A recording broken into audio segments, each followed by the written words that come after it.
Hi everyone, my name is Emmanuel and welcome back to this channel. In today's video, we are going to be talking about how to buy a land in Nigeria. In this channel, we talk about construction and everything related to the construction process. So if you are interested in this sort of contents, consider subscribing to the channel and do give this video a thumbs up. So let's get right into it. The first thing you need to consider is your emergency fund. This is very important because personally, I do not consider land to be a liquid asset. What I mean by this is that if you have a land or you bought a land with all your money, let's say you have 5 million and you bought your land with all your money and you haven't got any other money or you run into emergency, in some cases, you might not be able to sell that land in 24 hours or within 3 days. So if you are looking to buy a property or buy a land, consider setting up some amount of money as your emergency funds.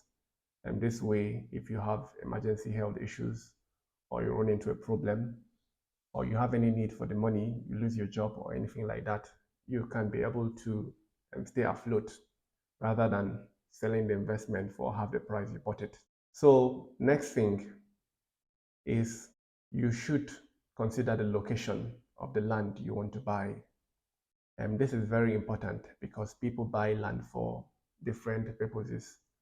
Some people buy land to build their personal homes. So you need to consider this place I'm buying this land. When am I looking to build? Is it a place that got amenities, security, infrastructure, water, road? Is it accessible by car? And what is the means of access? What's the neighborhood like? Is the place I would love to build a family? So these are the things you need to consider. Example, as I gave you in the case where you need to build your personal home.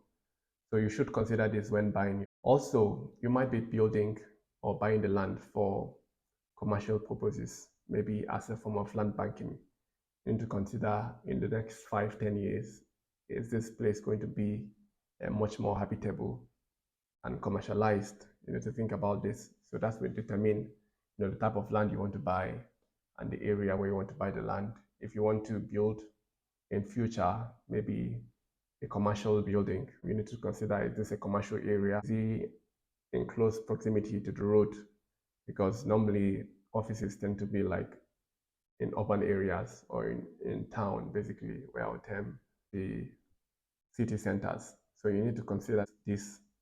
Also, you might be building for rental purposes.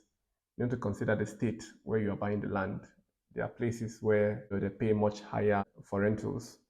So places like Abuja, Lagos, Port Harcourt, and some other states as well. So you need to consider where you are buying the land based on the purpose you want to use it for. Because example, someone that has a land in Abuja and you build a rental home there, you gain much more return on investment compared to someone that built in Maiduguri. So this is just an example for obvious reasons, why the two are not the same.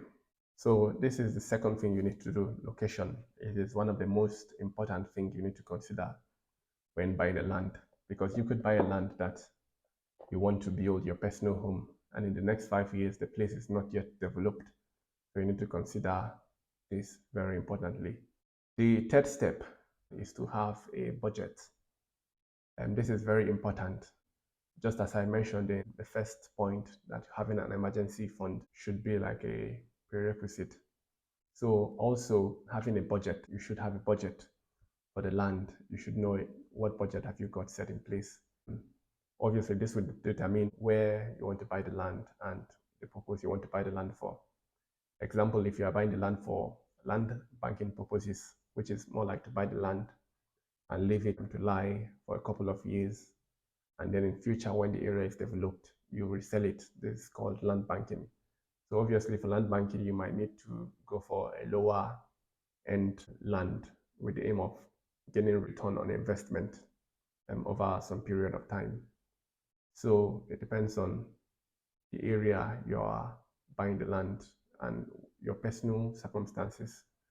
But just make sure that apart from your emergency funds, make sure you've got some other funds for other charges that could come up, like maybe legal fees or the fees you need to run search depending on how you buy this land, or even the money you might need to fence and secure the land. So you should consider this when having a budget or when mapping out your budget. The fourth stage is to partner or consult a real estate company or individual seller. And these are the two ways which you can buy land. There are other ways you can buy land, but these are majorly the two. Either you are buying from an individual, maybe a family friend, or you are buying from a real estate company that's got a portfolio of land to sell. So, but personally, I do recommend buying from a reputable real estate company. Why? Is because I believe very much in experience. They probably have closed down 100, 200, hundreds of transactions. So they've got experience on dealing with all the things to do with land purchase. They know the land titles. They've probably got an in-house lawyer. They've done the due diligence. And so these are the ways you can buy land, either from a real estate company or from an individual. Either way you choose, this will lead into our next stage. The fifth step is carrying out your due diligence. And this is one of the most important stages when buying land here in Nigeria. As part of the due diligence stage, you might want to collect the copies of the title of the document and the survey, more like photocopies. And you should employ the services of a lawyer or an agent. In some cases, you could have a friend working in the land registry office, and they'll need to run a check on the land to know if this land is a free land or if it's an acquired land by the government. So this is very important. Just to give you an example, there's been a case of a transaction which I know personally. The person bought goods from a store for hundreds of thousands of naira, and he brought his certificate, his land certificate, as a sort of like a collateral. But after some years, when the person didn't show up, they decided to go and get the land. And when they ran a check on the land, it came back that the certificate had sort of been revoked or transferred. So he didn't really have the right of that land, but he knowingly or unknowingly he posed as the owner of the land. So this is the same thing. If you're purchasing the land, you need to do your due diligence. I mentioned one of the steps, which is to collect copies of the land certificate or titles and the survey plan, and run a search with the land registry office to determine the background, the history, and the real owner of the land. The second thing as part of the due diligence could be going to the land physically to see what you are buying. Or you could even send your family friend. You should do this in order to know actually what's been sold to you and if you're happy with it. So this is highly recommended as a way of due diligence. Also recommend you could even possibly ask the neighbors that live there, okay, who owns this land? Do you know anything about it? Because in some cases it could be that the original owner sort of like splitted the plots and sold them individually. So this is a way of due diligence. Also, as part of the due diligence, you should know the title of the land. There are many titles for land. There is the CFO, which is very popular, which is the Certificate of Occupancy, which grants rights to landowners for a 99 years period under the Land Use Act of 1978. There's the Gazette. This is, when a land which is under government acquisition has been exercised and released to the public. So in that case, what you have is a Gazette title. So it means that this land is not free, it's owned by the government, but not for any purpose particularly. So it was sold back and exercised, or in a way, back to the public. So in that case, the land is going to have a Gazette title. There are other titles as well, governor's consent, and many more. Maybe I should do a special video on land titles. If you need that information, let me know in the comment section. So this is part of the due diligence check, because the title of the document could influence the actual price, and it could also be um, it's sort of like a risk rating for the land in a way, depending on the title that the land has got. But if your land title has got CFO or governor's consent or accession, these are valid titles and it will help inform your decision on buying the land. I'll do a separate video on land titles, but these are the generally the titles, valid titles you've got for lands. You could also buy from individual, but the due diligence should still take place in either way or in either method you choose. So after your due diligence, if the land ticks all the boxes, the land's got a valid title, you know the original owner of the land, you've seen the location, you're happy with it, you've done all your checks, you've done consultations, you're happy with everything. The sixth step is the payment, evidencing, and documentation. This is where you need to pay for the land. As recommended, you should probably have a lawyer to draw out a deed or a contract or an agreement for the land transaction. So this is as a form of evidencing the purchase of the land. At this stage, you need to pay for the land if it ticks all your boxes. Pay for the land and make sure you have your receipt collected, your contract collected, and at this point as well, you should have the valid land documents collected. That's the certificate of the land collected. If you're using a real estate company, they could probably have an in-house real estate lawyer to draft all these documents for you. But regardless of whether you're buying from an individual or from a company or from an organization, you should make sure that in one way or the other, you've got an evidence.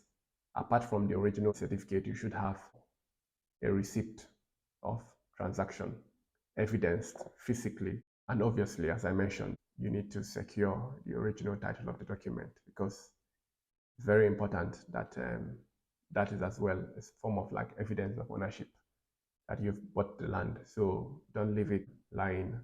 Make sure you grab all your documents, this time around the original document. The seventh step when buying the land will be to register the land. Obviously, when you buy the land, if it's a land with CFO, it's probably got the previous owner's name as the original owner of the land. So you should make sure that you go to the land registry and transfer ownership. In this way, your name will reflect the new ownership of the land. This is very important in the case where, especially if you are buying from an individual, regardless of who you are buying it from, you should register the documents to reflect your new name as soon as possible. In some cases, you will be issued a governor's consent in a way of showing that the ownership has passed. So this is very important. You should register all documents and to reflect your new name and ownership of the land. Number 8 will be to secure the land. And just to give you an example, if you buy a car today, you won't go somewhere in town and just park the car. You keep the key on top of the car and leave it there. You need to obviously take care of your properties because properties or possessions are meant to be secured and managed. So if you don't manage it well or secure it, there are likelihood that it could be stolen or it could be trespassed. So this is the same case with land. When you buy the land, it's highly recommended that you fence the land or have a sort of like a boundary showing that this is a private property, no trespassing. So that way it's very important. This stage is no less important to the due diligence stage. They are all important, and if you compromise on either of these stages, it could be the end of it because this stage where you secure the land is equally as important as the due diligence stage because you could have ticked all the boxes and the due diligence came back clean, everything's all right, and maybe along the line, not securing your land, there could be a misunderstanding or a case of trespassing. So it's very important that you secure your land, even if you don't have the whole money to have a perimeter fence and get the land. You can't do a dwarf fence. I've seen this personally next to a site where we are constructing. The neighbor did excavation and put up a dwarf wall, which is about 3 courses or 4 courses of blocks as a short wall, not the full height of the wall, a short wall around the site, his own plot. So that's a way of marking, okay, this land is probably belongs to someone. And you should have a side boundary indicating, where your plot starts from and where your plots end. So this is a way of securing the land. The ninth stage will be to keep an eye on the property. Obviously, you don't want to keep it there for years and not, come check on the land. This is why also I recommend purchasing a land in an estate owned by a real estate company. In some cases, the gated estate is already a private estate, so no one is trespassing into the estate, and you might not need to even fence. The estate management has, got your backing as well. They know that they sold it to you and it belongs to you, and no one is trespassing even into the estate. This case, not even to your private land. So this is very important. That's why I recommend buying an estate from a reputable real estate company. Lastly, as a bonus to my subscribers, if you're looking to purchase a land in Port Harcourt or in any area in Nigeria, there's a real estate company. I've toured some of their estates. The name of the company is Navitas Realties. It's a very reputable real estate company based here in Port Harcourt, and they sell lands and properties and manage properties as well. If you've got rental properties you'd like to manage. So this is a free recommendation I'm giving out to my subscribers. If you are looking to buy land, if you have a question to ask them or you need any information from them, their number will be in the description. I know them. I've been to their office and I can recommend them. I know they've got real lands to sell. That's why I'm recommending them. Thank you very much for watching this video. If you gained value from this video, do like this video and consider subscribing to our channel, because we have a lot more information coming up in the next couple of days. Thank you very much for watching. I remain Emmanuel, and I'll see you in the next one.